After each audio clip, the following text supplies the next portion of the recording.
Hi everyone, I'm Sabrina with A Touch of Elegance, Gift Crafts and More. Welcome to my channel. Today I want to show you the size gift that I'm going to make to use with the bow that we created the other night online. And also I'm going to make a flower arrangement to go inside of this gift using this centerpiece that I've taken to loose. It was a fall centerpiece that I got last year, penny sale after fall. And I've taken all of the fall flowers out of it, and now I'm going to place flowers in it to match this gift that I'm getting ready to create. So I wanted to show you guys how you can just recreate a centerpiece just using a few flowers and make it your own.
Hi you guys, I do apologize. I had to speed up the first part of that video because it was getting lengthy, and I wanted to add on how you can make a bow using 4 different ribbon. Today what I'm doing, using 3 2x5 and 1 1x5 ribbon. And make sure your ribbons all are facing frontward whenever you're starting, and put all your ribbons together. And then what you're going to do is make a tail however long you want it, and we're going to pinch it together just like we did before on the other bow. Then we're going to make a loop using all 4 ribbons, and we're going to place them together, pinch them together. Make sure your loops are not too big. And then with this, we're not going to twist it, not just yet, because look, it's all on the front side. And all we're going to do is just bring it in the center, because all of it's in the front, all of it's on the front side. We don't have to pinch it, not yet. And we're going to get this look, just like this. And this is where we're going to pinch it, and we're going to twist it here.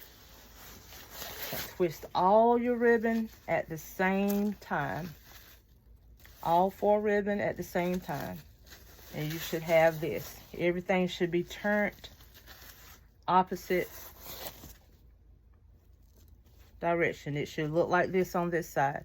Everything should look like it's turned back, because you have a twist in the middle. And hold it tight in the middle. Then take all 4 ribbon again and bring it to the center. And now the ribbon is placed on the right side where it needs to be, just like that. Hold it in the middle, all 4 ribbon. And then you're going to take this ribbon in the middle and you're going to twist it. And you should have all of it on the wrong side, on the opposite side again. Then you're going to bring it and make a loop in the middle and gather it in the center. This is not a way that I make them a lot, but I do make them like this. And this is a quick way to make them also. But to me, I just feel like I'm using a lot of ribbon, but it may be the same amount of ribbon. But to me, it just feel like I'm using a lot of ribbon whenever I do this method. So you hold it in the center really tight with those 2 fingers. Keep a good grip on this, because it is a lot of ribbon at one time. Then what you're going to do, you're going to twist it again.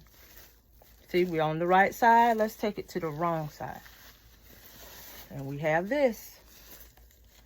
Then what we're going to do, we're going to bring it right back in the center and grab it in the middle. And we're going to hold on tight. You have all your ribbon facing the right way. Make sure all of it's facing. Sometimes it'll twist on its own. And then what we're going to do, we're going to twist it. And then we're going to bring it back in the center. So we have 6 loops. And it's a lot of ribbon you have to hold on to. So you make sure you hold on tight to this. And this takes a lot of practice. Please don't get frustrated with this. It just takes practice. And we have time to practice now. That's why I said right now, while it's not busy, get you some ribbon that you really don't care nothing about. And practice, practice, practice. I messed up so much ribbon trying to make a bow so many times. Take your chenille stem, put it in the center, and wrap it around. This was the thing that I struggled with, was making bows, any kind of bow. For years, I hot glued my bows. So please don't get frustrated. Please just keep trying, keep trying. And you twist it as tight as you can, and then you go through separating your ribbon. And it's not going to look right when you first start separating. Don't get frustrated and stop because it don't look like a bow. You have to keep playing with it. You have to keep moving it around, moving your ribbon around till it start looking like what it's supposed to look like. until you start creating the bow. I mean, when you first start pulling these things out, it's not going to look like nothing. But keep going. And you will have a bow. Just keep pulling it out, separating your ribbon. And I like to separate my ribbon on a gift or whatever. But a lot of times you're not making gifts, so you just have to pull them out like this, or get you a box, tie them on a box, tie them on something, so you can separate it and make it look like something. And try not to be heavy-handed like me, because I will pull it and pull it until I pull it loose. That's why you have to make sure those chenille stems are tight back there, because when you start pulling, you don't know your own strength until they start coming loose.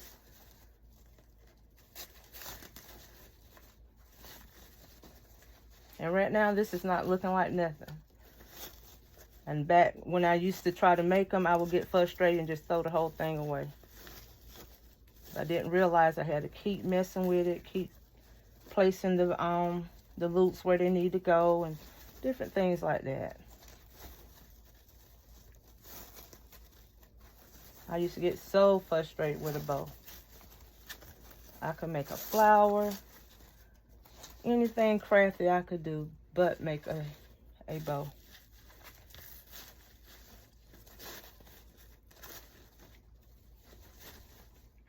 But you keep working, keep working.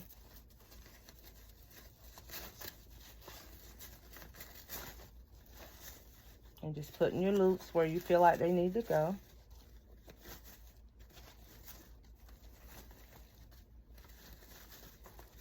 And then your tails will be flying everywhere, so you put those tails down where they need to be at.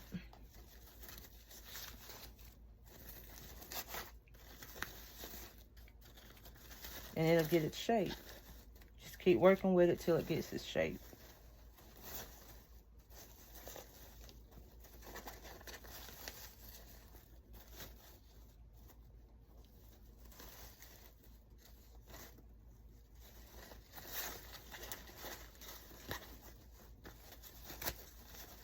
And this method is no different than using a bow dabber, because the bow is going to turn out pretty much the same.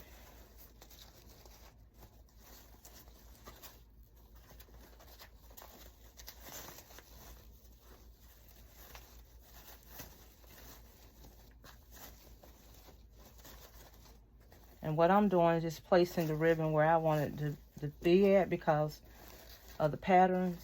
I don't want too many lemon loops together, not too many blacks together. I'm trying to just separate them pretty much.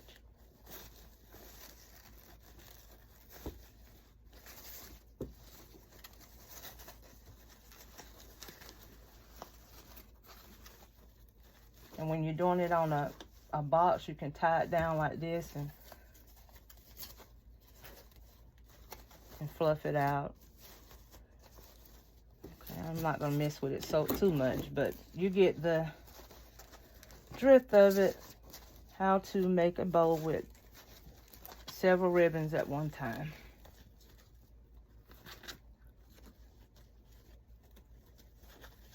Now look at me, I ain't going to stop. Anyway, you keep fluffing it until you get what you're looking for, and this is how to make a bow with 4 different ribbons at one time, using the twisting method. Okay, let me stop. Thank you guys for watching. Don't forget to like, comment, and subscribe. Until the next video, I will see you guys later. Bye-bye.